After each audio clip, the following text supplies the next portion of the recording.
NPS की घोषणा होने के बाद ही हम लोगों ने ओपीएस की मांग की। ओपीएस के अंतर्गत जो भी सरकारी कर्मचारी है उसको निश्चित सेवा अवधि पूर्ण करने के पश्चात गारंटीड पेंशन की, साथ ही साथ पारिवारिक पेंशन की व्यवस्था थी, जबकि इसके विपरीत 1 जनवरी 2004 से लागू न्यू पेंशन सिस्टम के अंतर्गत यह सुनिश्चित व्यवस्था नहीं थी।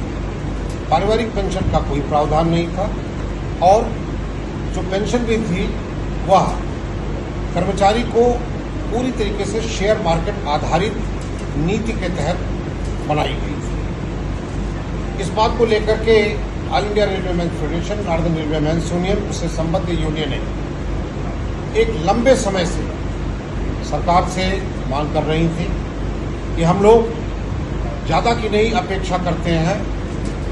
हो सकता है शेयर मार्केट आधारित किसी नीति में कभी किसी काल में ज़्यादा फायदा हो जाए, लेकिन हमको ज़्यादा फायदा की लालच नहीं है। हमको चाहिए कि हम जब 60 वर्ष की आयु प्राप्त कर लें, हम एक गारंटीड पेंशन और पारिवारिक पेंशन के हकदार हों। यह ओपीएस के करीब करीब नज़दीक पहुंच चुकी हुई नीति है।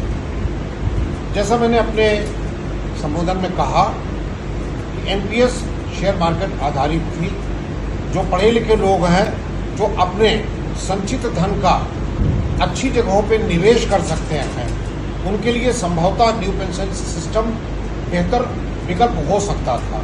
लेकिन all India railway federation, national, हमारी जो ज्वाइंट कंसल्टेटिव मशीनरी के सेक्रेटरी हैं, उन्होंने तमाम अभिलेखीय दस्तावेजों के साथ सरकार को यह बात बताने का काम किया कि न्यू पेंशन सिस्टम के अंतर्गत मौजूदा समय में कर्मचारी नुकसान में है।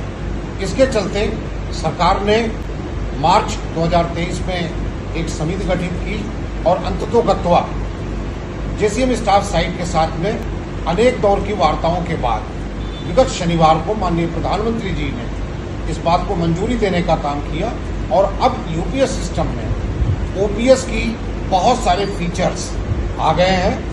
कुछ कमियां हैं, उनको हम इस रूप से देखते हैं कि खिड़की खुल गई है, बस दरवाजा खुलना बाकी है।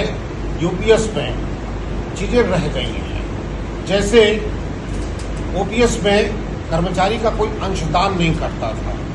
इसके विपरीत यूपीएस में अभी भी 10% कंट्रीब्यूशन मासिक जो है वेतन और महंगाई का वह सरकार के खाते में जाएगा, जिसका वह एक लमसम पेमेंट फार्मूले के तहत रिटायरमेंट पर करेगी। उसको लेकर के अभी थोड़ा सा लोगों के मन में चिंता है और मैं समझता हूँ कि समय के साथ सेक्रेटरी जेसीएम स्टाफ साइट और सरकार मिल बैठ करके उस मुद्दे को भी हल कर लेने का काम करेगी। जो अभी भविष्य निधि कटता था, वह भविष्य निधि हमको में ब्याज मिलता था और हमको ये मालूम होता था कि हमारा इतना भविष्य निधि, लेकिन यह जो 10% है, इसको 6 महीने की सेवा के बराबर गणना करके और उसका दशांश ही भुगतान किया जा रहा है।